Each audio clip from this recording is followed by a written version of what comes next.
Get going. Great, thank you. Good morning, good afternoon, good evening, everyone. I'm Bobby Gray. I'm the Associate Vice President of Programs of Grameen Foundation. We're an international nonprofit that has been inspired by the work that Mohammed Yunus started with Grameen Bank in Bangladesh.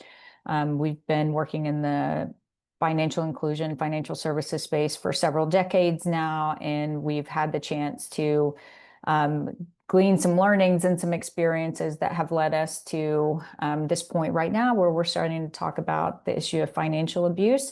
So this webinar will be going over some of the results of a study that we did based in the United States about the role that financial institutions can play in responding to financial abuse. And so I'm super excited to have all of you here today. I'm just going to kind of quickly go through the agenda. So I'm going to start out by sharing the results of the playbook that we developed for the United States and define what financial abuse is so that we know why we're coming together on this. And then I have invited 3 panelists to this conversation. I'm super excited to get to the point of this conversation. All 3 of these individuals and their organizations have been really instrumental in our learnings in how to put together a playbook that we think can be practical for financial institutions when they start thinking about how they can respond to financial abuse. And then we're going to leave time for questions. So we've designed this in such a way that if you only have an hour of time, you kind of want to get the basic information out of this, stay for the hour, and then the additional 30 minutes we're going to have of Q&A. We've left the chat open. So if at any time you want to introduce yourself, or if you yourself have some ideas or resources that you want to share with the rest of the group, feel free to add there. Otherwise, if you have questions during the conversation that you want to pose to any of the panelists, feel free to put those questions in the Q&A function down at the bottom of the screen, and then we will work to answer those when we get to that point of the agenda. Okay, so why don't we start with the definition of financial abuse? So I'm going to draw from the United States Department of Justice definition, because I think when you think about financial abuse in any context, you also kind of want to understand what are the legal frameworks or the policy frameworks that you can draw on when you're trying to respond to this issue. So financial abuse is the controlling or restraining. Hang on, I need to hide my screen so I can actually see my own screen. Sorry about that. Get rid of that. It's the controlling or restraining a person's ability to acquire, use, or maintain economic resources to which they are entitled. So it includes coercion, fraud, manipulation to restrict a person's access to money, assets, credit, or financial information, and it's unfairly using these assets to exert influence over another person's financial and economic behaviors. There are 3 forms of financial abuse kind of under this umbrella of the definition.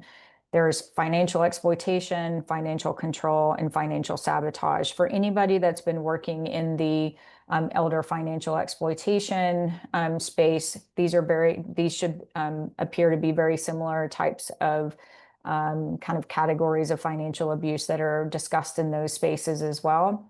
So financial exploitation includes coerced or fraudulent debt, and this is where an abuser may take out credit in his or her partner's name without their knowledge. It can be stealing a victim survivor's identity, property, or inheritance. It can be refusing to pay bills, in order to also ruin a person's credit score. And ruining a credit score can have these long-term effects on another person's ability to even get into housing. Forcing the sale of assets or liquidating accounts against their will, spending large amounts of jointly held money without consent, and damaging or neglecting assets that depreciate their value. Financial control is where you may be excluded from financial decisions. An abuser may restrict your access to bank accounts that are actually held in your name, and this may be through controlling even access to somebody's mobile phone or computers, restricting their ability to actually just physically go into a bank, enforcing and monitoring their financial transactions, and using language barriers to misrepresent financial decisions. And so what this might look like would be, let's say there's an English-speaking citizen in the United States who's married somebody who has a different language, and kind of exploiting their inability to maybe understand legal terms or contracts. And financial sabotage is, for example, filing false insurance or benefits claims, digital stalking. So something that we've seen out of Australia is where abusers will use the memo feature of a financial payment. So in the US, if you think about Venmo, Zelle, or Cash Apps, or just bank-to-bank transfers, they may use that memo line to send very small payments with threatening messages. And it can also be limiting access to technology. So we kind of talked about this a little bit earlier, but making it to where if you control the cell phone or the computer, for example, creating the inability of somebody to access their information. So one of the big questions that I got as I was developing the playbook from financial institutions is, well, how big is this problem? Like, if we're going to work to address it, how big is the problem? And so the unfortunate thing is with financial abuse, there's just not a lot of research specifically on this form of domestic abuse. So we have to rely on the statistics of domestic abuse to understand how prevalent it likely is. So in the US, the statistics show that 1 in 3 women and 1 in 10 men will experience some form of domestic abuse during their lifetime. Really, if you look at different sources, you may see 1 in 4 women, you may actually see 1 in 2 women, depending on how the study has been conducted. But in general, this tells you that it is quite prevalent and there are a lot of people experiencing it at any given time.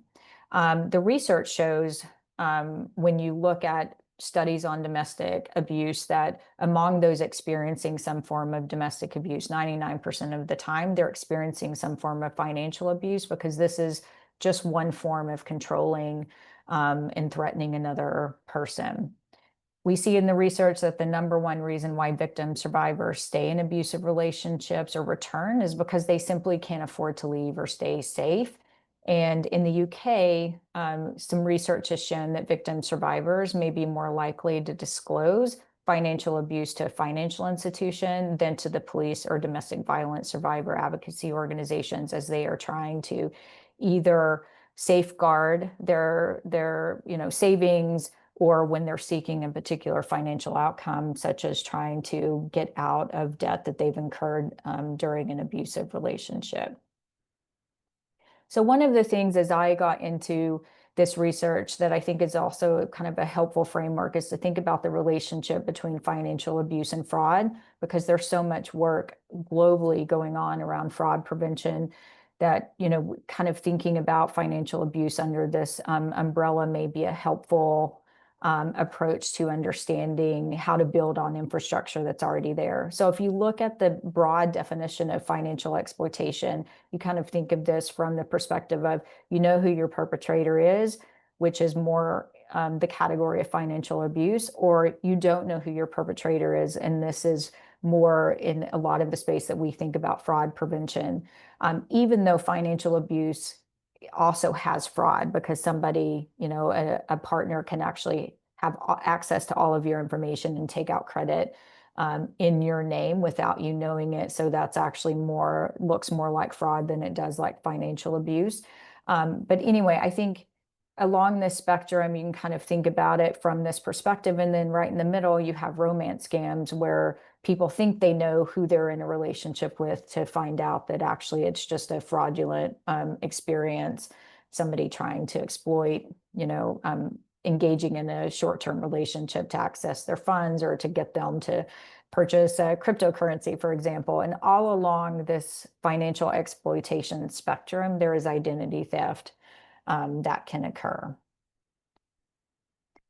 So when we think about the costs of domestic abuse or so if you're kind of comfortable with the idea that financial abuse is pretty much always occurring when somebody's in an abusive relationship, then you can understand that there are financial consequences when we're talking about financial abuse, but just broadly, the costs of domestic abuse are quite high.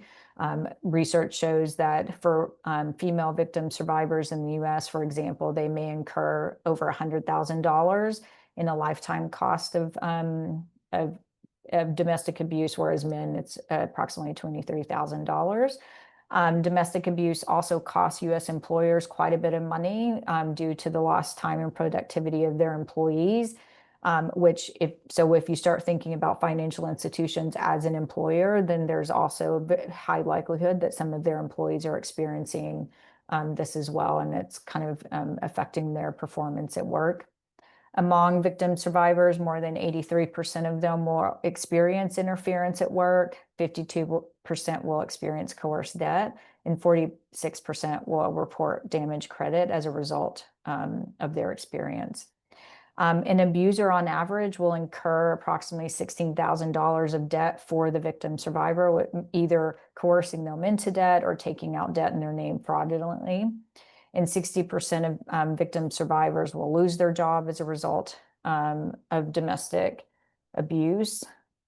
Sorry, I need to just close this out because I realize I'm having a little bit more difficult time seeing my screen. And then finally, 46% of victim survivors will report that their credit report or score was hurt by actions of an abusive partner. So all of this basically says it's very expensive, not just to the person experiencing it, but to the broad, to employers and to the broader economy.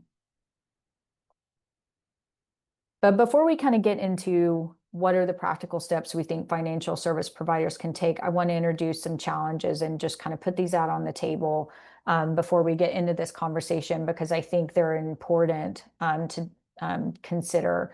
Number one, financial abuse is often unseen and can go undetected by the victim survivors themselves, especially in the early stages of relationships. So I think one of the things that is a question mark in a lot of what actions financial institutions can take is, what do you do if you even suspect that financial abuse is happening in a customer's life?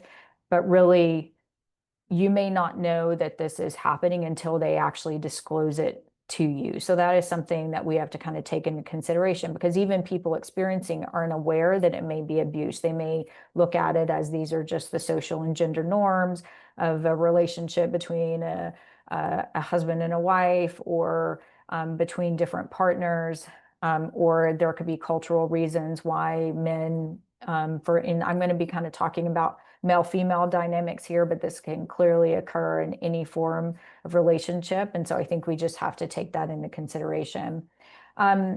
As clients are using more digital banking tools, I think we see that there's actually new risks that get created that can increase the likelihood that somebody experiences financial abuse. For example, it's a lot easier to monitor somebody's transactions. It's easy to log into people's accounts because you may have their information and their passwords. But at the same time, these tools can be used to detect and mitigate financial abuse. So for example, you can use two-factor authentication for credit applications, alerting a victim survivor that, even their partner is taking out credit in their name. And then the other big question that comes into play is, like, how do you balance clients' autonomy with protection from the financial institution? So when you think about joint accounts, for example, financial institutions don't want to get into the decision as to how couples who both have access to an account are going to spend that money. So I think that's also a really big question that we have to take into consideration for the steps that where financial institutions are going to feel comfortable engaging and where they may get really uncomfortable. So the playbook proposes 4 workflows for financial institutions. Number one, you can foster a supportive internal culture. You can prepare your employees to support clients. You can educate and support clients, and then you can deepen your protections and support for clients. So I'm going to go through each of these 4 really quickly. So number one, and all of these workflows can be occurring at the same time. We just kind of wanted to categorize them so that you could consider them separate, but also as kind of a just larger, broader strategy that you could implement. So it's not necessarily in order. And I've seen organizations, financial institutions start at different places, and there are different reasons why they've done that. But number one, under supporting in an internal culture, it's kind of acknowledging that number one, you very likely have domestic abuse victim survivors as your employees in a financial institution, just giving the statistics. And those statistics suggest that there's really No, anybody can experience it. Somebody in a high income family, all races, all sexual orientation, everyone can experience domestic abuse. And so it's very likely that employers or financial institutions have employees that are experiencing it. So I'm not really talking specifically here about their own experience with financial abuse, but just domestic abuse in general. So one of the things, there's a few ideas that we have here. Number one, you can conduct an anonymous internal employee survey just regarding people's experiences with domestic abuse to inform policies and support within the organization. So like your human resources policies, for example, to incorporate protections and practices if employees come to the institution disclosing that they're experiencing some form of domestic abuse. You can develop these policies and consider how those policies include employee safe leave, for example, if they need to escape a dangerous relationship, or to provide them time to seek support from the police, or to get court orders or divorce proceedings, for example. You can educate your employees about domestic abuse and link them to local services, so partnerships with domestic abuse survivor advocacy organizations can be part of that infrastructure that you're creating for your employees.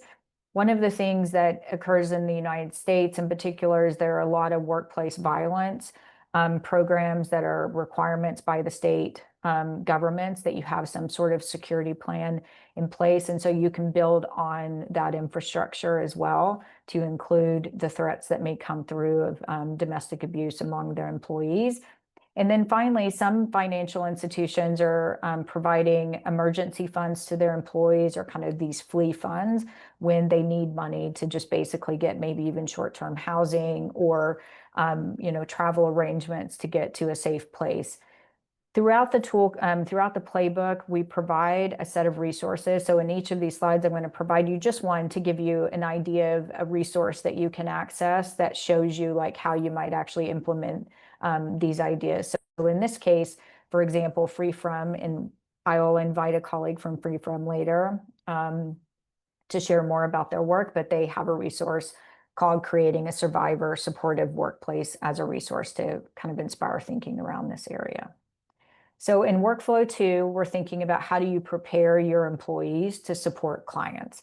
So number one, you can conduct research with your staff in local domestic abuse survivor advocacy organizations to understand how abusers can weaponize financial services to harm clients. In the United States, there's a lot of research that you can draw on. So financial institutions may want to understand specifically with their products where maybe the loopholes or where people are at most risk in use of their specific financial products. It's just given there are a lot of resources that you can already draw on from organizations like FreeFrom and the Center for Survivor Agency and Justice, who I will also invite later into this conversation.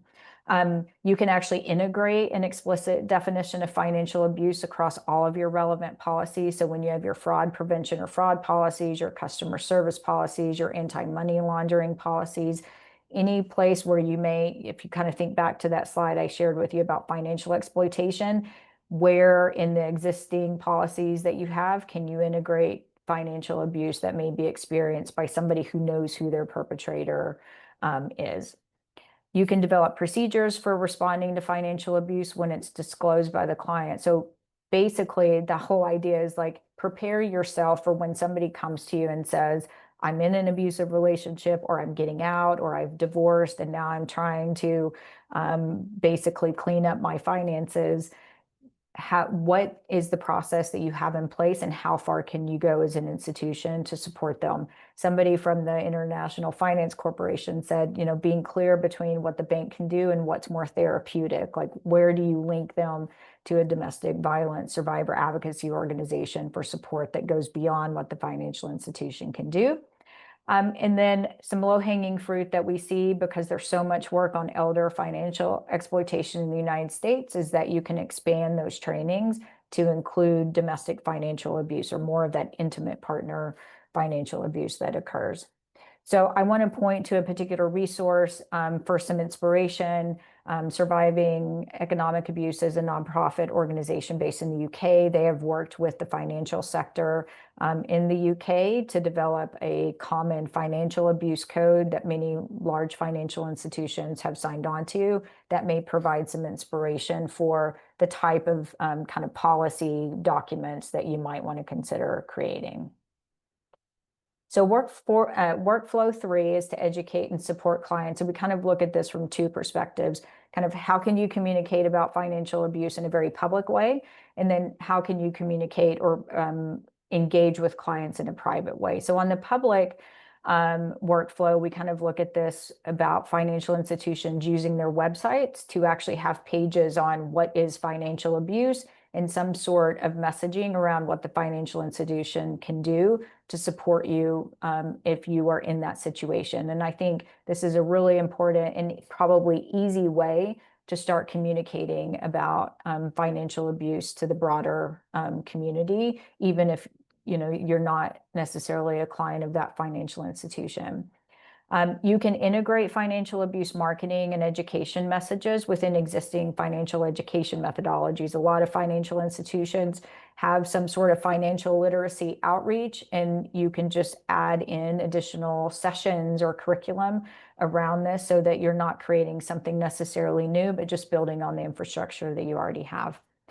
And then you can also, what you see in a lot of domestic violence, kind of if you're a support organization in the space, there are a lot of these quick exit buttons on those websites so that if somebody's internet access is being monitored, that you can quickly leave that web page. And it kind of erases also the history of accessing that. So for example, if you have a financial abuse page on your website, you might want to have a quick exit button if somebody's trying to get information on it, but they don't want their abuser to be aware that they're looking for that information.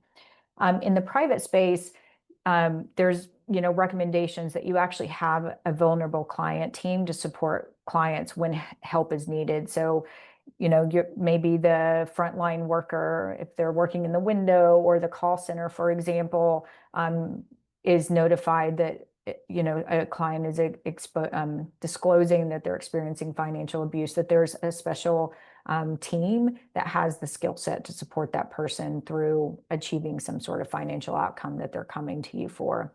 And then, of course, if a client feels it's safe, you can provide information to them on financial abuse or link them to a domestic abuse hotline. I think what's really important across any of this is that it really needs to be the customer driven, because they know better than anybody what they consider to be safe or not. And so in all of these cases, I think you have to think through, how do you allow the customer to tell you what they're looking for and what they're willing to accept from you, because they may still be in a very dangerous situation. One of the resources that can be used under this particular workflow is that Allstate Foundation has a curriculum on financial empowerment, and it's an example of curriculum that you might want to draw on from the financial institution perspective. And then finally, the last one. So this is a pretty big category because there is a lot of different types of innovation going on in this space, but we're really kind of starting to think through what are the specific kind of like financial product design or revisions that you might want to consider once you kind of go deeper into this issue. So number one, and this is a little bit goes back to what we covered in workflow two about, setting up infrastructure to respond to this if somebody discloses it to you. But you can develop policies and procedures that define how to refinance and erase coerced debt and fraud. This is a very big issue within a lot of this literature, because this is where victim survivors can be impacted by an abusive relationship years and decades after they have left an abusive relationship, if their abuser has kind of coerced them into debt or taken out debt in their name when they were in the relationship. And sometimes this even happens afterward, because they have all that person's, their social security number, their maybe previous passwords, et cetera, that they can really exploit for taking out credit in somebody else's name. So we didn't put this in workflow 2 because it is a difficult space that I'm hoping we can kind of get into a little bit today in the conversation. You should think about assessing your existing products and looking for these risks that may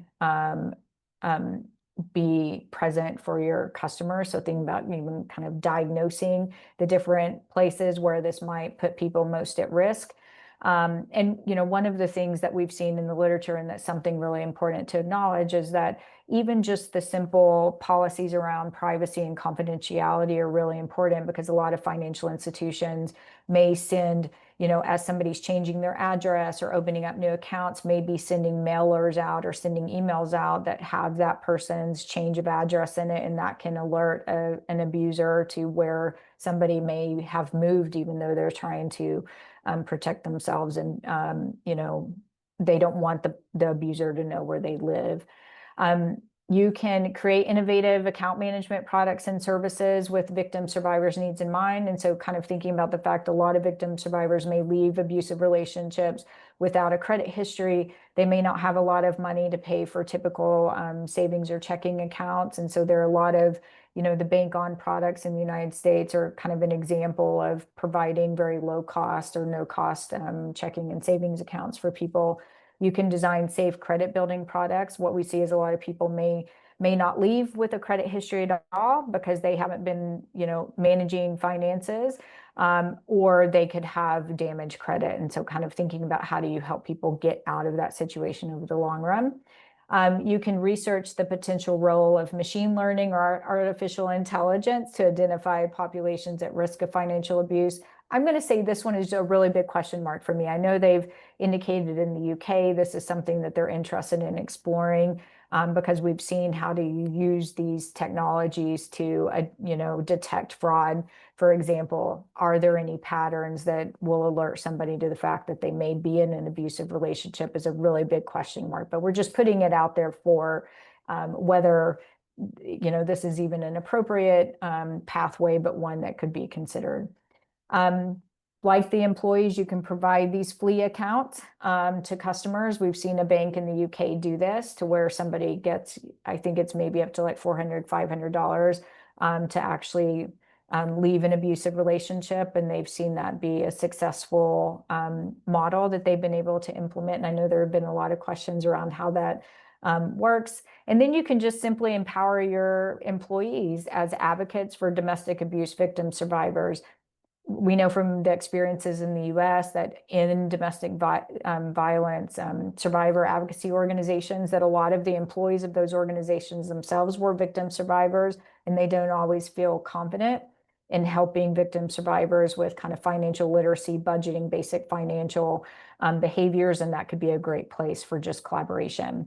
So one of the resources I want to point to on this one, especially when we're talking about coerced debt, is that the Center for Survivor Agency and Justice has a compendium on coerced death. There's been a lot of work in the space that I think could provide information for, what victim survivors are looking for in support, and kind of how financial institutions could be more supportive in that space. Okay, so now we're going to get to the panel discussion. So I want to quickly introduce who I've invited to the table for this conversation today, and then I'm going to allow them to really introduce themselves and their organizations when it comes time for their talking points. So that I've invited Hye Sun Kim, who is the private sector program manager from FreeFrom. Erica Sussman, who is the founder and executive director of the Center for Survivor Agency and Justice, and then Kelvin Chen, who is the head of policy from the Consumer Bankers Association. So I'm actually, before I have you guys talk, I'm going to go ahead and share this. In case you have not accessed the paper and you just quickly want to download that, I'm going to go ahead and just say thank you so you can grab that, because what I would like to be able to do is turn the screen off so that we can actually just focus on the conversation itself. So I'm actually going to stop sharing so that I can invite my co-panelists to this conversation. So I'm going to invite Hye Sun first to this, because FreeFrom is clearly one of the organizations in the US that has been doing a lot of work around economic justice issues. And I think you've done a lot of development of resources around this issue as well. So I'd love to hear a little bit about FreeFrom. And then I think because you guys work directly with so many victim survivors, I think in order to kind of personalize this experience, I'd love to see if you could share some sort of story or kind of typical experience that victim survivors have related to financial abuse. Thank you so much, Bobby. And hi, everybody. I'm really excited to be here. It's so lovely to meet you all. So my name is Hye Sun. It's like saying hey to the sun or hey sun. My pronouns are she, her, hers. And as Bobby mentioned, I'm the private sector program manager at FreeFrom. So FreeFrom is a national survivor-led organization on a mission to build a world free from gender-based violence, or GBV for short. So that's the term that I'm going to be using a lot today, but also interchangeable with domestic abuse or domestic violence, etc. And at FreeFrom, we work to end GBV by working with survivors, by building economic freedom and safety. So some of the work that we do at FreeFrom is to directly support survivors' financial security, like through our Emergency Safety Fund grants, where we issue direct emergency safety fund money to survivors who need it. And we also have a savings match program where we are able to support survivors with creating savings for their safety. And we at FreeFrom, as Bobby kind of mentioned too, work directly with survivors on our research. So we have a connection with over thousands of survivors across the US. And based on what we hear from survivors, we then create different reports and are able to use that information to inform our policy advocacy work. So that includes our state and national level policy advocacy for survivor safety and financial security. And then in my work specifically, I work with private sector actors and I collaborate with them on helping them understand their role in ending gender-based violence and supporting survivors of gender-based violence. And this includes financial institutions and employers. And I similarly take our survivor-informed data and recommendations to do that. So honestly, I can speak a whole hour on this experience of survivors subjected to economic abuse, especially through financial institutions, but I'll try to do a short Sparks Notes version today at the best that I can. But I do highly recommend that you check out FreeFrom Survivor Safety Banking Guidelines, where we share more on why financial institutions should be supporting survivors of domestic violence or gender-based violence. And it really lists like 11 actionable recommendations for financial institutions on how they can better support survivors. So that kind of goes into the one of the buckets that Bobby mentioned earlier about developing different innovative products and services. So going back to the original question of like, what is a typical survivor story of financial abuse or economic abuse? Well, the short answer is that there really isn't a typical survivor story because economic abuse, as Bobby mentioned, is so common and can take on so many different forms. So I'm just going to sort of recite some of the data that Bobby mentioned earlier to kind of give a good framing of like why this is like not a typical story. There's not a typical story for survivors. So our research indicates that 1 in 2 transgender individuals and 1 in 2 cisgender women will be subjected to GBV in their lifetime in the US. And kind of as similarly Bobby mentioned earlier, some research says 1 in 3 women or 1 in 4 women. But that's all to say that this is really prevalent, right? And so that means that whether you realize it or not, every financial institution has customers who are survivors. And as mentioned earlier, 99% of survivors are subjected to economic abuse as part of the GBV. And so economic abuse is really inseparable from GBV. And what we at FreeFrom found further through our research with more than 2,100 survivors across the US is that 74% of survivors said that they do not have access to a safe and protected bank account. So that's 74% of survivors saying that they are underbanked or unbanked. When we break it down further, it's 58% of survivors saying that a harm doer has monitored, access, controlled their bank account in one way or another through economic abuse. And the remaining 16% say that they do not have a bank account, which is a really high percentage compared to how 5% of the general adult populations in the US do not have a bank account. So again, economic abuse is very common. It happens a lot through financial institutions, and it takes on a lot of different forms. So I'm going to be I'm going to be sharing out some survivor stories and quotes that we heard directly from thousands of survivors on how harm doers have been exerting economic abuse through financial institutions in various ways. So this is not an exhaustive list. And before I do that, I also want to thank every survivor for sharing their time, expertise, and experience with us. So many survivors shared that harm doers often monitor the survivor's mail or email or online account to see the survivor's financial activity without the survivor's consent. One person shared with us, my harm doer monitors location of all debit cards and checks the mail early to get the statements and any checks that come in first. Another person shared, after I got away from the person causing domestic violence, he had my routing number and all my stuff, and he would check my balance. He called and said, oh, I see that you have no money in the bank. I said, how do you even know that? He said, I have your account information. Some survivors shared that harm doers even take a step further by being able to locate the survivor through monitoring the survivor's banking activity. One person shared, sometimes it's nice to see the receipt after a bank transaction, but not if my private info is on it and could alert my abuser to my location. And another survivor shared, my ex would find me through my financial account, and then I'd have to change my bank account often. Harm doers often steal money from the survivor. One person shared that they used to live in New York with the person causing them harm, but then they managed to move away to California.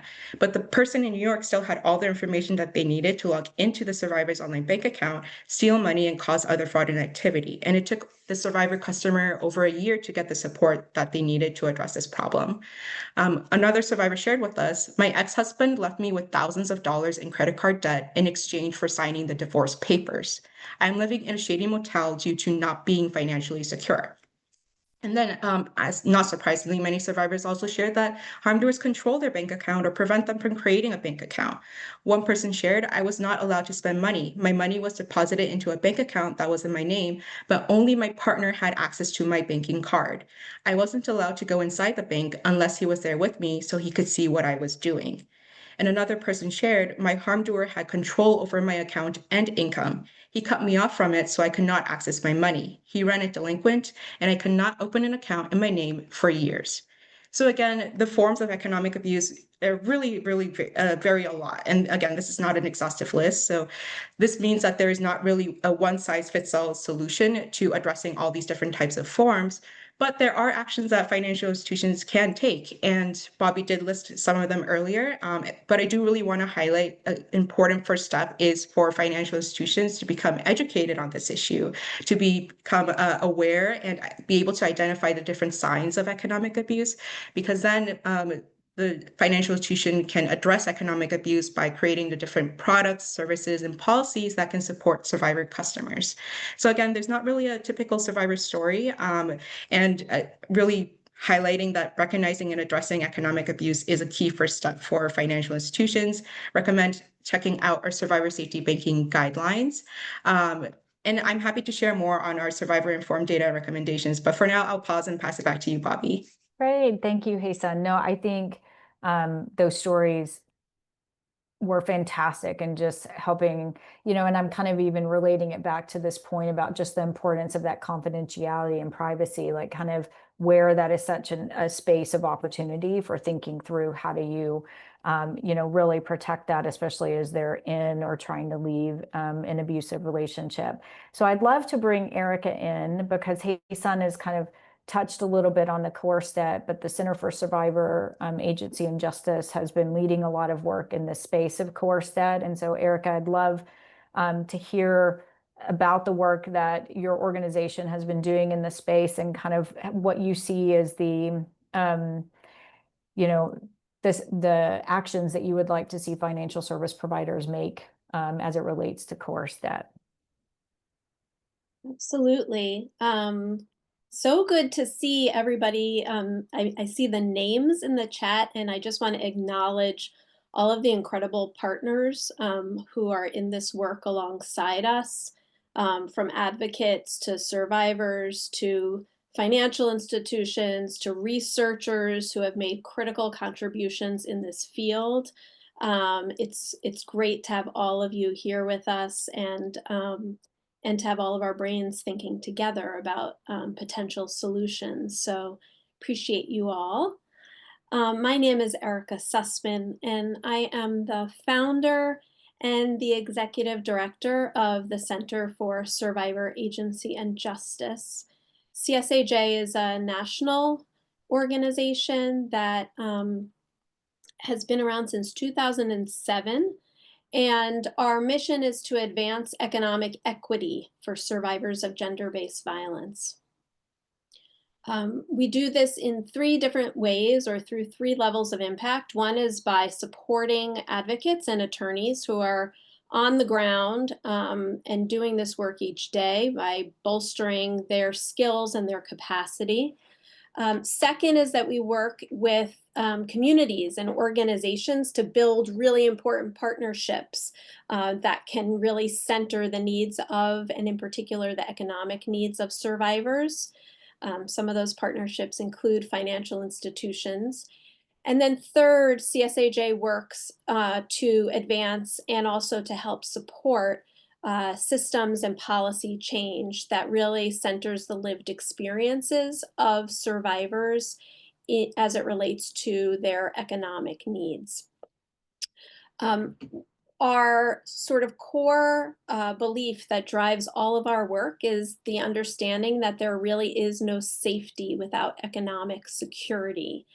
And so I think part of the charge for all of us in this work is really thinking about how our work in the financial space, whether it's as attorneys or as advocates or as financial institutions, what is the role that we each play in securing safety for survivors? Because we know that economics is such a critical piece of that.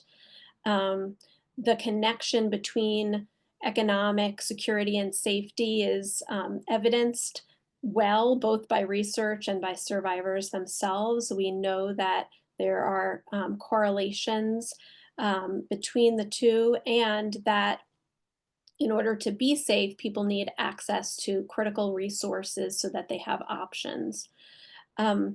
So I want to talk a little bit, some of what I want to share with you today is really grounded in all of the learning that we've done over the course of the past many years.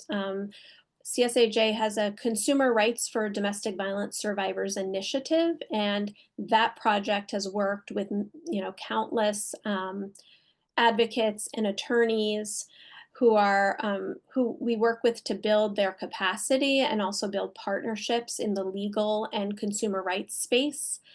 And through that work, coerced debt, as Bobby mentioned, has been a large part of our focus because it is such a pervasive issue that advocates work to address. Part of that has also led to the creation of a national coerced debt working group, which CSAJ leads and organizes. And I see several folks on this call today who are part of that working group. And it's a multidisciplinary group that fuels systems and policy change, both at the state level and also at the federal level. I just want to give a shout out to our friends in New York who passed a coerced debt law yesterday. Really extending critical protections to survivors throughout the state of New York, and adding to, I think, what is now 8 states who have coerced debt legislative protections across the United States. So there, all is to say, there's a lot of good work in this space, and lots to draw from as we think together about how financial institutions can play a role. Bobby asked me to talk a little bit about sort of what is coerced debt in more detail, and what does that look like. So I'm happy to offer some of this research. So coerced debt is a type of economic abuse. As Bobby had mentioned earlier, the definition of economic abuse involves behaviors that control a person's ability to acquire, use, and maintain economic resources, threatening their economic security and potential for self-sufficiency. And that is research from Adrienne Adams, who's also on this call today. There are 2 types of economic abuse, and those look like economic restriction, which involves using abusive tactics to impose limits on somebody's resources, as well as economic exploitation, improperly using a partner's resources for one's own advantage. And one of an example of that is really creating debt in a partner's name. So the definition of coerced debt is this, and this also comes from research both from Adrienne Adams and from Angela Litwin, who is based out of Texas. It refers to all non-consensual credit-related transactions that occur in a violent relationship where one person uses coercive control to dominate the other person. And there are two types of coerced debt. First is debt by fraud, and that involves using a partner's personal information to take out credit in their name without their knowledge. An example of this might be someone buying something using their partner's credit card information without them knowing about it, or somebody using their partner's social security number and other information, maybe to take out a loan in their name, again, without them knowing. The other type is debt through coercion, and this involves using force or threat of harm to compel a partner to take on debt that they otherwise would not have incurred. So for example, someone could pressure their partner to sign their name on a vehicle loan with the threat that if they don't, some terrible consequence will ensue, whether it's physical, psychological, economic abuse, abuse to children, abuse to immigration status, etc. So people comply with that due to fear. And I think that this gets at a larger piece that I just want to kind of uplift because for folks who may not be steeped in the domestic violence space, it's critical to understand. And that is that all of this behavior is taking place within a larger context of coercive control, right? And that's what makes it so powerful. We're not just talking about one incident of economic harm. All of this is taking place within a larger context of threats to somebody's physical, emotional, economic well-being. And Evan Stark many years ago defined coercive control as a form of intimate partner abuse that involves the systematic, ongoing use of violence, intimidation, isolation, and control to restrict somebody's autonomy and liberty. And that is really so when we talk about this, I think it's important that we are thinking about how these economic harms occur within that broader context. Just as we do in other instances of gender-based violence, like the sexual harassment space, where we know that individual actions are so powerful because they're happening within a larger context of abuse. I want to share some just data on the prevalence piece. So in a 2019 National Domestic Violence and Economic Wellbeing study that was conducted by CSAJ in partnership with Adrienne Adams, 70% of survivors reported that they had debt at that time, and 52% of them had experienced coerced debt during the course of their relationship. So that's half, right? More than half. Those rates, I should say, worsened during the course of COVID-19, right? When there are economic crises, and you can imagine other economic crises similarly, excuse me, elevating the prevalence of coerced debt because of the ways that our broader economic systems put people into economic and physical jeopardy. We also know that debt by coercion is more common than debt by fraud. 43% of people talk about debt by coercion being part of their lived experience, whereas 22% are experiencing fraud where they didn't know. And connected to all of this, I think, is just the real economic ripple effect, as we call it at CSAJ, of coerced debt in this context. A national study that was conducted with callers of the domestic violence hotline found that 46% of survivors report that their credit is damaged as a result of domestic violence, and another 14% said that they weren't sure. So coerced debt leads to an economic ripple effect that lasts long after the abuse has ended. Damaged credit creates barriers to basic needs, right? Like housing and employment and utilities and credit cards and access to all of the things that one needs to be safe.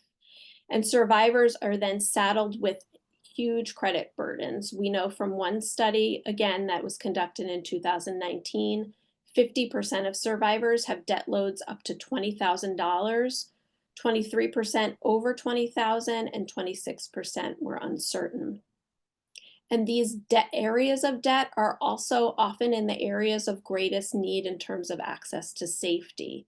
So one study revealed that the top debt areas were related to medical debt, utilities, credit card, student loans, and lastly, vehicles.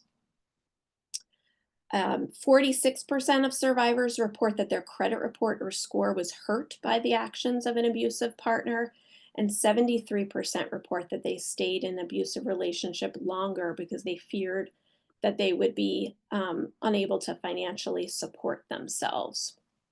So for all of those reasons, it really kind of helps to illuminate why financial institutions are such critical actors in this space. I just want to offer up the fact that this is happening obviously alongside other systems. So we know that there are huge challenges in terms of addressing coerced debt.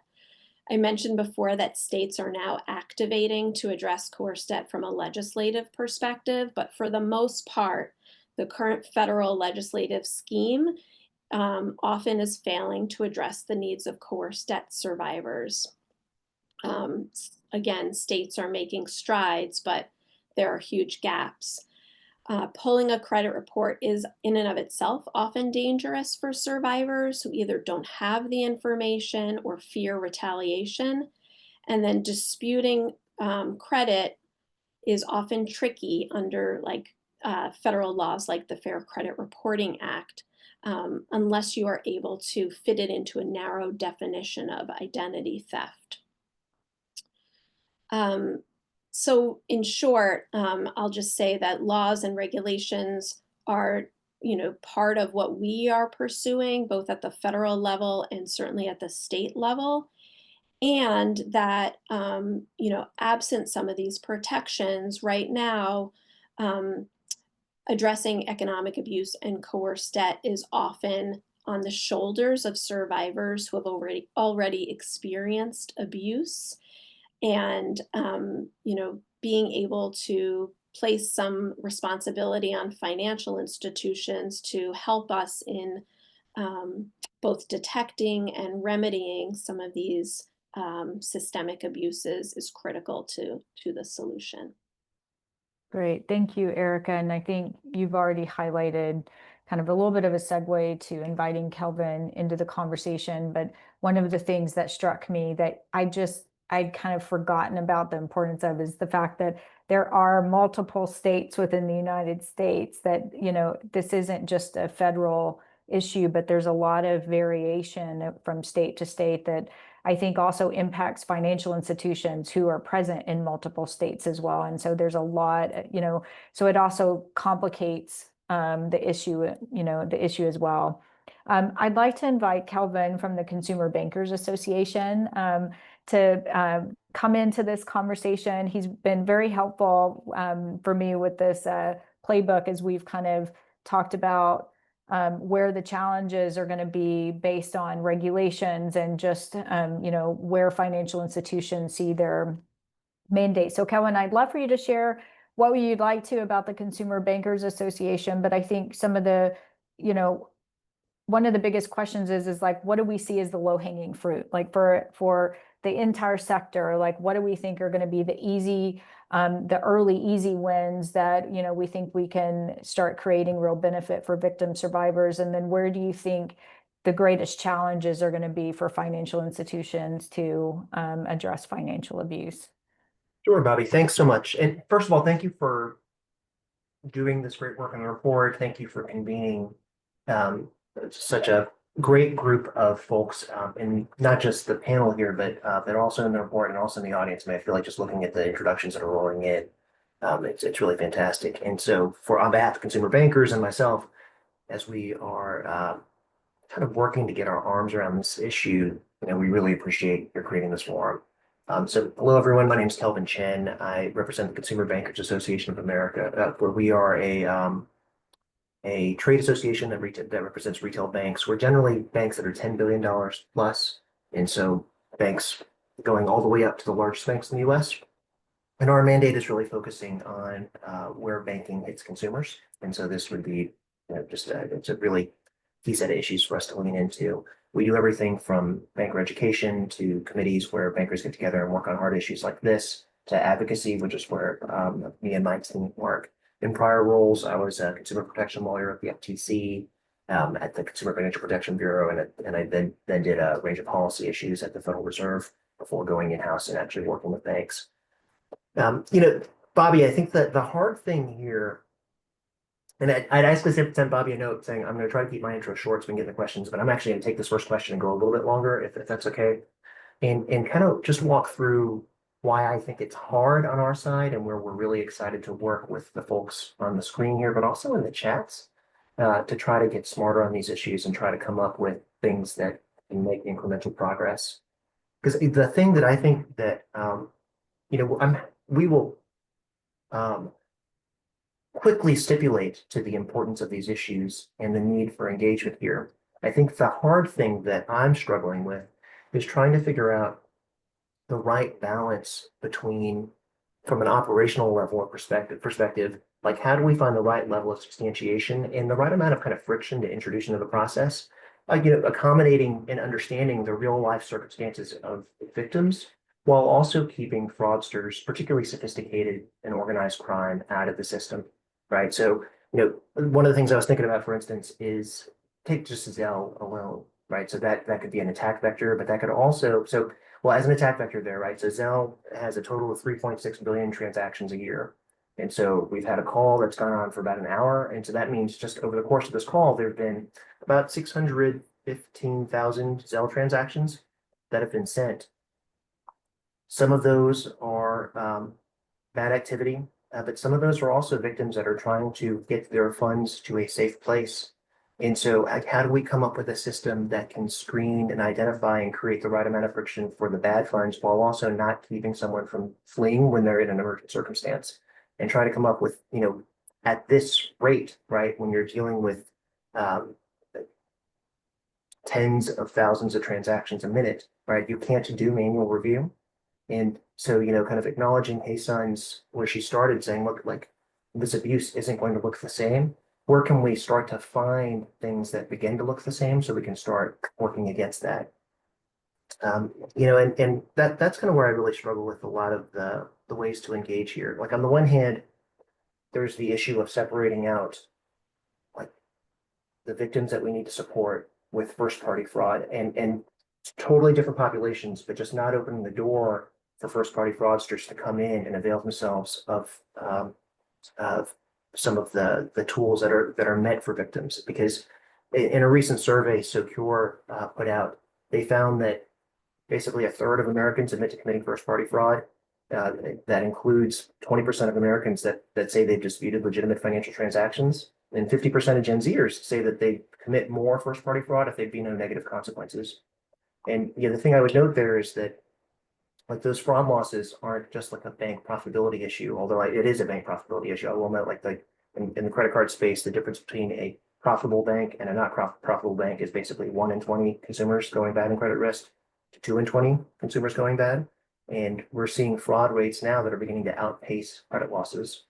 But it's not just that. I mean, it's banks' responsibilities go to law enforcement, right? So there's Bank Secrecy Act issues, there's anti-money laundering laws, but also just civic responsibility. So there was a really powerful story by Salam, I'm going to butcher her last name, Gebrekadem and Joy Dong in the New York Times in March that talked about kind of sophisticated online scammers that target American consumers. And they're basically pushing billions and billions of dollars through the system. But importantly, setting aside the financial consequences, they're using that money and laundering it and using that to fuel human trafficking efforts, where they are literally have got people that are held hostage that are operating these schemes. And so we have to find a way to clamp down on this while again helping people. And so, in the prep, like, hey, son, and Bobby and I've talked about this at length, what is the right amount of like documentation to ask of a victim so that you can start helping them out, either offering them relief or shutting down accounts on behalf of them. Yeah, the thing I really struggle with is that so the last time the National Anti-Violence Project, I think, did their survey of LGBTQ intimate partner violence was 2017. But back then they found that only 2 in 5 survivors like reported going to law enforcement. And of the people that did, like 1 in 10 of them found that they had a negative experience with law enforcement, right? So there's a question that, okay, it's hard to ask someone, particularly if they're in exigent circumstances for a police report. But then absent that, right, what do you do? Because, when you look at some of the recommendations from the paper, which I think are a great start and a great conversation topic, like some of the things are about protecting privacy, protecting confidentiality. For instance, like not alerting the old address about address changes or fund movements so that we don't alert. The problem is, like, that might be the victim trying to open a new account, but that also might be the abuser trying to move money out of the account. And so trying to understand when we're helping someone or enabling the harm and doing it so that we're 99.9% right is where we'd love to work with y'all to try to find solutions. What I would note, though, is this doesn't mean that we just throw our hands up in the air, right? So I think that there's a lot of stuff that's in the paper that I think makes a ton of sense. Like, one, you got to foster a supportive internal culture, like both of your bank employees, both in terms of helping understand that, like, understanding that they may also be subject to this kind of violence, but also helping educate them so they recognize this, helping people learn how to monitor things. I'm really intrigued by some of the notion of the memo, like monitoring the memo lines or threatening language. I mean, we have to be tricky. We have to be careful because I think it's tricky. I think anyone that's on Venmo has seen, like, there's a lot of kind of hot garbage that scrolls through the feed there. But trying to find a way to do that doesn't inadvertently stop too many legitimate transactions might be a good start. So all that's to say is that we're really excited for this conversation. We appreciate your inviting us, and we look forward to learning more. Mm-hmm. So Kelvin, just to kind of hone in maybe on low-hanging fruit. I know that we kind of started in that because you have so many consumer banking institutions that are part of Consumer Bankers Association. Like, do you see areas that you can imagine that even Consumer Bankers Association might convene around because you think this might be an easy starting point out of all the different recommendations? I mean, do you see something that you think is probably going to be fairly easy? If you kind of think of a spectrum of easy to difficult, is there something that you think is going to be attractive, maybe even to financial institutions to do first? Yeah, I mean, I think forums like this, that policy change, and we see this a lot with Bobby and I were introduced because of the folks at Aspen, because we're working with them on fraud and scam issues. We find that these kind of interdisciplinary conversations require conversation and education.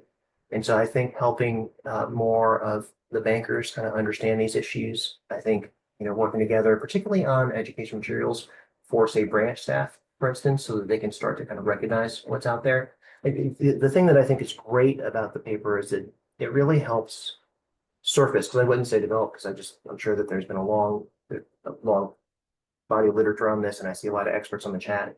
But for me, at least, it really helps surface a lot of vocabulary around this and helps us kind of think through how we grapple through these issues, and then start applying it to, like, how do we then think about this from our compliance infrastructure, from like repeatable processes? What can we, again, train human beings to do versus what can we train the machines to do?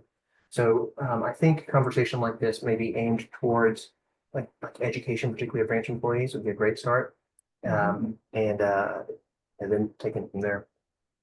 Great, thank you. I'm going to encourage people to put questions in the Q&A, but maybe I'm going to ask a broad question to all of you, because I think, this question of evidence, and which is why I kind of put the whole course debt and kind of the harder issues in workflow for. In the UK, they have kind of the financial institutions agreed upon kind of a common abuse, like economic abuse form, where if you were working with some sort of debt relief or maybe even I think there's a particular debt relief organization in the UK that has similar regulations as the banking industry does. And I'm not so sure that exists in the United States. It's still something I'm trying to figure out myself. But that to me, that's an example of where financial institutions have agreed upon a particular form that can be filled out by a particular certified person that they feel like is a trusted entity for helping lay out like what the experience is, what is the financial outcome that this person is experiencing, or a particular financial outcome this person wants by coming to the financial institution, whether it's debt relief, and maybe it's something else, but I think it's mainly around the coerced debt issue. I just kind of I feel like this was probably the one place in the paper I kept racking my own head. Like, how do you balance what I saw as, and I think FreeFrom and CSAJ have been, advocates for like this self-attestation, because all the reasons you might fear going to the police may actually not document this. They may not think there's enough to write down for someone. The FTC, identity theft reports only go so far. They're about identity theft. And so there's, at the end of the day, there just seems to be this kind of challenge of, well, how do you even go to the financial institution to say this has happened to me and I'm trying to, get a particular financial outcome? I just wonder, within the US, do you feel like something like that would ever work? And because you probably understand best, like, what is the infrastructure that we have? And then I invite Hye Sun and Erica to also share, because I think there's been a lot of work around trying to come up with like, what is the evidence that you actually have to, be able to present? And what is that threshold of evidence that you have to be able to present? So anyway, I kind of open this up to all three of you for if you have any particular comment, recognizing that we won't solve it, but it seems to me like this is such a hard, because for even Grameen, and I think we work so much in microcredit, I know we're going to hit the same question. Like, how does somebody actually go to their financial institution and say, is there any way I can find my way out of this situation? Because I didn't willingly go into it in the same way somebody who's had credit taken out in their name fraudulently didn't willingly go into that credit arrangement. Any thoughts or reactions, or just like, where would you even start, on this issue? Bobby, maybe, unless anyone wants to jump in, I can start with like the regulatory framework and kind of why it's hard for financial institutions. And this isn't just banks, it's kind of any financial institutions in this space. If you guys will pardon sort of the legal digression, but it helps explain sort of the priors for the folks in this space, hopefully. So there's a legal kind of, there's a relevant legal term called unauthorized transactions. And so going back to 1978, there's a law called the Electronic Funds Transfer Act that's been implemented by the Federal Reserve and the CFPB by Regulation E. And the notion there is that for fraud, which means that if someone kind of gets access to your access device without your permission, you're almost always protected. Like, it's an incredibly protective infrastructure, so that if it's an unauthorized transaction, if it's a transaction that you didn't mean to send, you are almost always protected. So far that the Federal Reserve even put out official commentary, and I don't think you should do this, but if you write your PIN number on your debit card and you like leave your debit card on your desk, you're still only on the hook for $50 if you reported it in time. And because it was an unauthorized transaction. And the idea behind that is because it puts the onus on the banks that like they should know whether or not that was actually you, based off of everything from device ID to money movement to the transaction patterns as to how you spend. It's on us to know whether or not that was actually you or not. The hard thing is when it is an authorized transaction. So when you actually meant to send the transaction, but were tricked into it, or were in some other outside kind of circumstance, right? So like, let's say Bobby tells me that she's got some really cute puppies to buy, and so I send Bobby $2,000 on Zelle, and Bobby never hooks me up with the puppies. The bank at that point can't look into the nature of my relationship with Bobby because they just don't have that information, right? They don't, like, like they can really tell that it was me and it was my phone and they biometric me and 2FA'd me, but they're not going to ask like, did you do a life check on the puppies? How do you really know Bobby? Banks just, it can't be expected to be able to know that. And so there's an expectation that there's some sort of external set of remedies for consumers. And so that's where it's like, I understand we don't want to, for all the reasons we described before, we don't want to make the hurdles too high, but we just don't have that information to look into it. And so that's trying to find those external ways to identify, like basically a court order to help us understand it. So that, and the thing I would note earlier is like finding some solution that works 99% of the time so that you're not actually harming victims by basically enabling attackers. That's where we really struggle with it. Thank you. Erica or Hye Sun, do you have any reactions or comments of your own? Yeah. Yeah, thanks, Kelvin, for sort of laying out some of that context and some of the roadblocks that you see. So a couple of things that come to mind for me. One is just the reliance on police reports.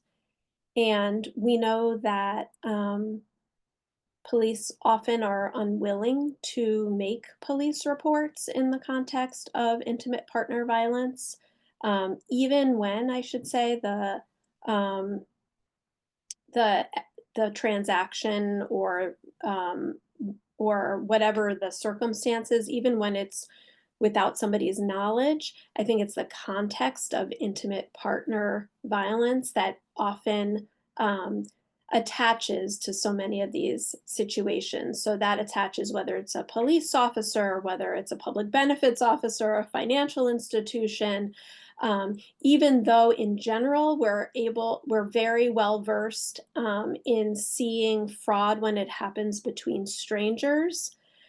For a number of reasons, when it comes to those two people having been even historically connected through intimate partner violence, even if they're currently separated, there's a real reluctance and sometimes even a shaming that happens when survivors seek help and seek police reports and documentation. The Fair Credit Reporting Act very clearly allows for police reports. It also allows for reports through the Federal Trade Commission. And recently, CSAJ had conducted a national survey when we submitted comments to the CFPB to try and get protections for coerced debt. And specifically, what we were arguing is that there should be broader forms of relief, making it very clear that an FTC report would satisfy that. But in our research, what we learned was even the forms that are clearly prescribed by current federal law, those are not being recognized. So, I have an anecdote from one survivor here who tried to dispute debts with creditors, but because it was debt by coercion in the context of a domestic violence relationship, they said that she had authorized those debts and seemed to have reservation about it. One person said, despite what the law says they should do, the credit reporting agencies and financial institutions still largely rely on the furnishing creditor to give them the okay to block or delete accounts. But primary creditors are much less likely to accept FTC identity theft reports as legitimate. So just, lots of anecdotes in this that came through this survey, really evidencing that even with legal protections, the current forms of relief are not being deemed acceptable.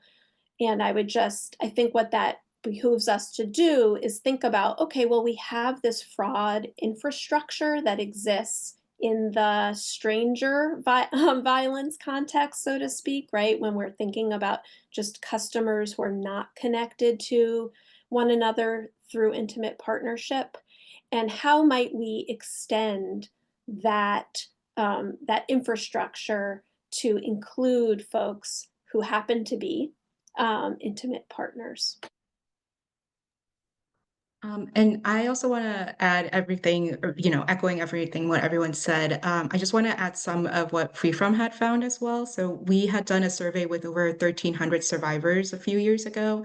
And what we have found is that 69% of survivors that they can't or wouldn't feel safe getting a court order, like a protective or restraining order. And 68% of survivors similarly said that about a police report. So while we do think the self-attestation letter is the best, most ideal and safe option for survivors, we understand that sometimes proof may have to be required. And so what we at FreeFrom have found is that actually 66% of survivors said that getting a letter from a therapist would be the most safe and accessible form of letters from, or form of proof for them, and that 54% of survivors said that getting a letter from a domestic violence or sexual assault advocate would be the safest or accessible form of proof for them. So we really do advocate for accepting expansive list of options for proof. So like I said, letter from a therapist or a domestic violence sexual assault advocate.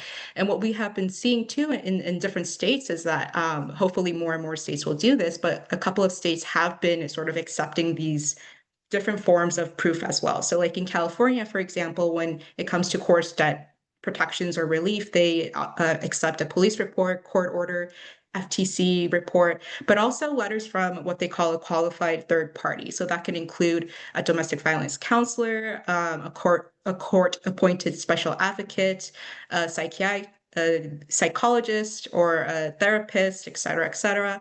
And let me just make sure I have the correct state. In Minnesota, they also accept similarly a police report, court order, FTC report, or a certification from a qualified third party, and similarly includes domestic abuse advocate, sexual assault advocate, healthcare provider, mental health care provider, therapist, social worker, or a nonprofit org in Minnesota that provides direct assistance to survivors. So, this is actually a practice that is being done by different states, and hopefully this will be more broadly accepted throughout all the states as well, so that it allows that flexibility for survivors to be able to provide the options, the documentation or whatever that they need to be able to access coerced debt relief.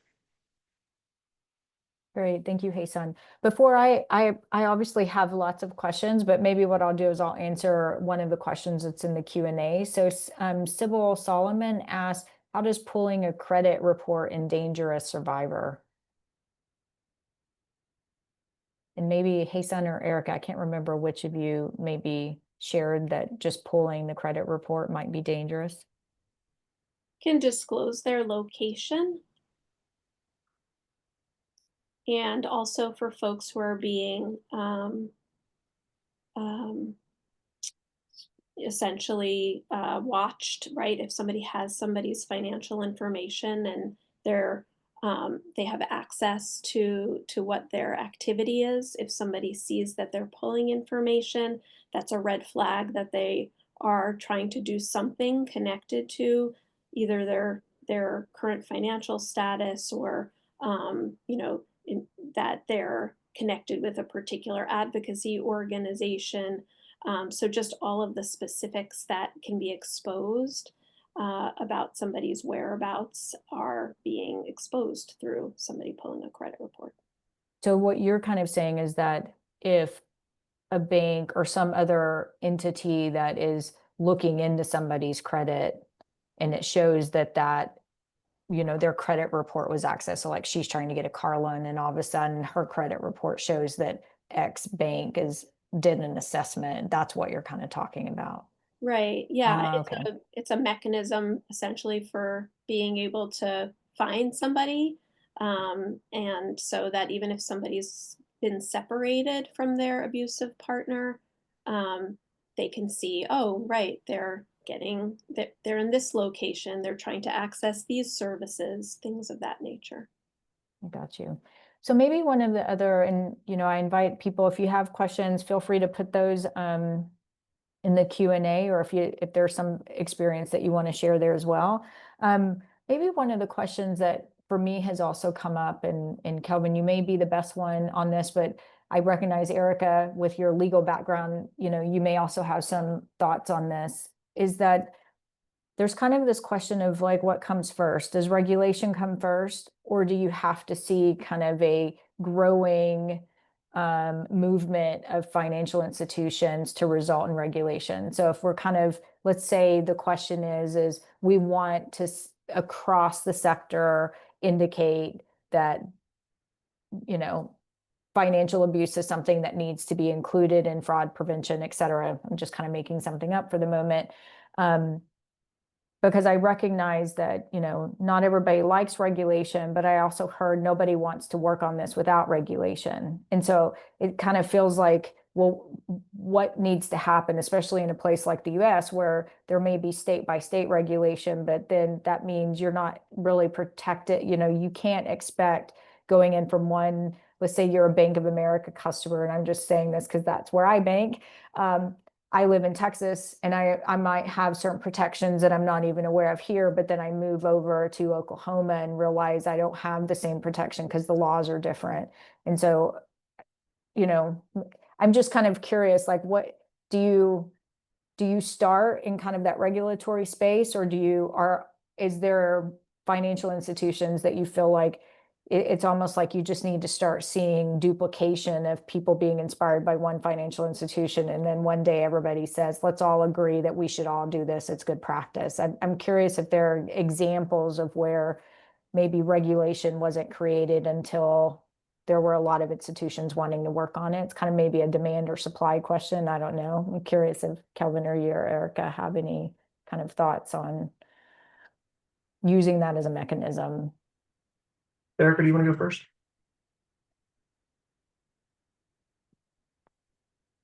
Erica, I think you're on mute.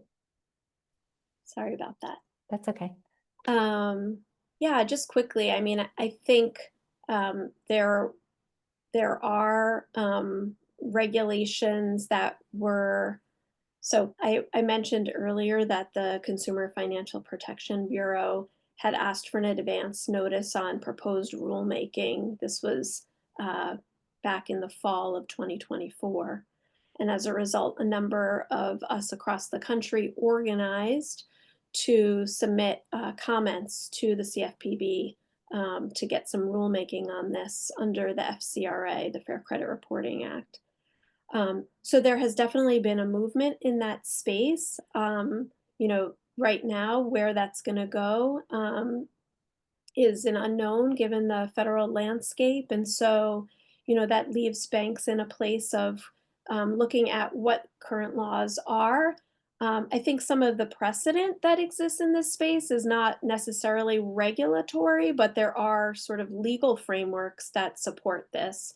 One, as you mentioned before, is that there is the Federal Violence Against Women Act, which very explicitly acknowledges that economic abuse is a harm, and there are a number of remedies that are attached to that, and VAWA applies in a number of different spaces. But also, you know, where there have been several spaces where federal laws and state laws have addressed economic abuse. For example, in the tax space, right, where there's acknowledgement of economic coercion and people have had the opportunity to claim themselves as innocent spouses as a result of that, even though they may have known that their abusive partner was filing taxes because of the coercive control element. They didn't consent to that. Similarly, in the student loan context, there have been opportunities to disentangle from abusive partners where somebody has been really oppressed by a student loan that they did not themselves take on. So I think that there's lots of areas of legal precedent that folks can lean upon. And I just think in general, sort of what do banks have currently in place in terms of their obligations to really oversee fraud violations, and seeing this as a critical piece of that mandate. And just acknowledging that this is happening in the context of intimate partner relationships. Yeah, I mean, I think I'm probably aligned. I think, and you know, Bobby, I think when we talk about people's willingness to take on problems pre or post regulation, I think it really depends on what the issue is, right? So there's certain things, and this kind of came up as we were kind of giving feedback on the paper. There's certain things that banks just can't do on their own, right? So like we can't just decide to start taking a lesser form of ID for account opening because of the risk of money laundering issues, right? Because it's like if we allow for someone to use alternative ID and then we then allow that just opens a door for some sort of terror finance. You know, we need to have some sort of clarity and as to how we would do that. Um, but I think that by and large, there's a lot of goodness that can occur uh, outside of the regulatory space through conversation and agreement on best practices. Because at the end of the day, like all regulation should be, is best practices that in some cases needs to come in because you might have like a collective action issue, right? Or you have some sort of liability issue, like what we just discussed earlier, BSA issues. So, you know, when I think about in the fraud space, Zelle, for instance, did and this is just purely in scams, on their own said, hey, if someone's getting a bunch of money in to an email that's registered at FBI@gmail.com or IRS@gmail.com, we're going to take a look at that because it's quite possible that that's a scammy email address, a scammy, they call it a token, but a scammy token. And so, and that also seems like kind of a straightforward thing, right? Like it's hard to understand why someone would have IRS@gmail.com and start pulling in tons of money from a variety of people. I think the thing that I would hope to engage folks with, Erica, Hye Sun, but also the folks in the chat here, would be, you know, are there things that are clear areas where there's just good best practices that we can kind of move towards and kind of one by one move the industry towards kind of, I wouldn't say no brainer just sounds like it oversimplifies it, but are there, I tend to believe that oftentimes there's a solution that hits 80% of a problem that takes 20% of the effort. And if you don't try to make the perfect the enemy of the good, and like, let's start there. And it's some combination of talking with folks that are super familiar with the taxonomies of how this actually shows up with the victim experience, with the operators that kind of can then explain like, okay, how do we do this when we're dealing with a couple thousand transactions a day? You know, I'm heartened by one of the commentators noted that in Australia, you know, you had just the best practice by the leading bank, right? So I do think that there are ways that we can do that. It's just, we got to talk some more and start chunking up the problem, I think. No, Can thank I you. And also, yeah, go ahead, sorry, Hasan. can I also just quickly Sure. chime in? So we at FreeFrom also try to address this because what we have been hearing from a lot of financial institutions is similarly that they feel like they can't really do anything without regulatory guidance. And so we had worked with Representative Nydia Velasquez and Senator Tina Smith last year to introduce a bill in both the House and Senate of Congress called the Survivor Financial Safety and Inclusion Working Group Act. I know it's a mouthful, but basically it would be a working group of the federal financial regulators like the Treasury Department, the FTC, the CFPB, et cetera, getting together with advocates like ourselves to talk about this issue of economic abuse happening in financial institutions. And then they would come up, this working group would come up with a way to provide recommendations for financial institutions, provide that kind of guidance that financial institutions are looking for. I will say that this act is not really, not sure where it's going this year, especially given the political climate that we're facing. But I just wanted to also say that, like, despite that, I would still also love to continue to working and talking to folks about how we can still work with financial institutions and be still able to provide them the feedback and guidance on how to be able to still do things without immediate regulatory guidance.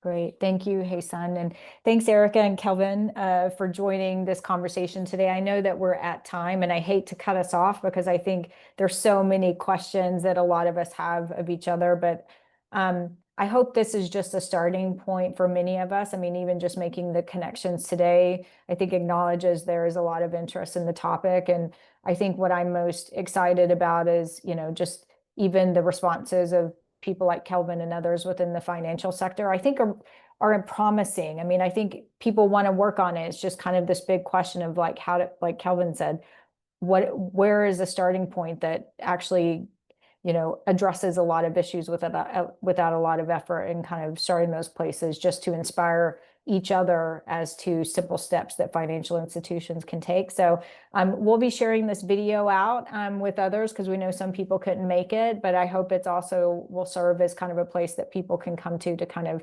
understand what the issues are, what the challenges are, maybe what the opportunities are. And so I just want to say thank you to my co-panelists today and for everybody that was here.